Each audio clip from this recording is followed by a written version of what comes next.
الصلاة من يوم الجمعة ইয়া মালিক ডাক দাও হয়েছে আল্লাহ রাব্বুল আলামিন বলছেন আমার বিশ্বাসী বান্দারা ইমানদার বান্দারা শোনো ইজা মানে যখন নুদিয়া মানে এলান হবে যে মসজিদে মুয়াজ্জিন এলান দিবে নামাজের জন্য সালাতুল জুমআ অর্থাৎ জুম্মার নামাজের যখন এলান করা হবে আযান দেওয়া হবে তখন আল্লাহ তাআলা বলছেন ফাসাউ ইলা যিকরিল্লাহি ওয়া যারুল বাই' দুনিয়ার সমস্ত কাজ ব্যবসা বাণিজ্য চাকরি সব কিছু ছেড়ে দিয়ে নুদিয়ার সালাতি মিন ইয়াউমিল জুমআ জুম্মার নামাজের আযান হয়ে গেছে এখন দুনিয়ার কাজ আর বড় নয় আল্লাহর যে ডাক দিয়েছেন সারা দিয়েছেন এলান করেছেন এই মুহূর্তে আল্লাহর এলান সবথেকে বড় দুনিয়ার সব কাজ বন্ধ করে আল্লাহর হুকুমকে বড় মনে করে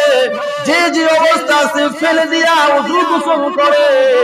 মসজিদে চলে আসতে হবে বেচাকেনা বন্ধ চাকরি বন্ধ কাজকর্ম বন্ধ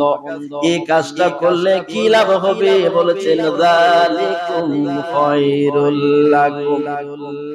যালিকুম খায়রুল লাকুম এই কাজটা তোমাদের জন্য কতটুকু ভালো খায়র মানে ভালো খায়রুল লাকুম এখানে বহু বচন বোঝানো হয়েছে রাসূল বলেছেন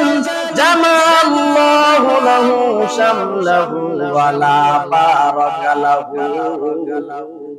ফি আমরি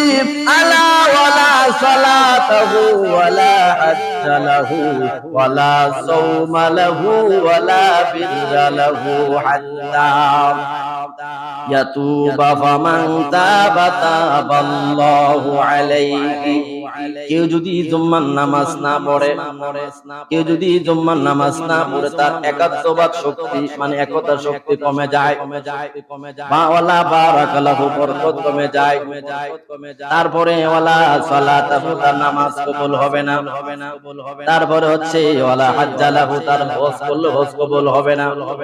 তারপরে বলা হয়েছে ওয়ালা সাওমা লাহু সে রোজা রাখলে রোজা কবুল হবে না তারপরে বলা হয়েছে ওয়ালা বিররা লাহু হাত্তা তার যে শক্তি ক্ষমতা আস্তে আস্তে কমে যায় এই ছয়টা ক্ষতি হবে আবার বলা হয়েছে ইয়াতুবা মান তাবা তাবাল্লাহু আলাইহি ওই ছয়টা ক্ষতি থেকে বাঁচতে হলে সে যদি তওবা করে আল্লাহ রাব্বুল আলামিন তওবা কবুল করে নেবেন সুবহানাল্লাহ।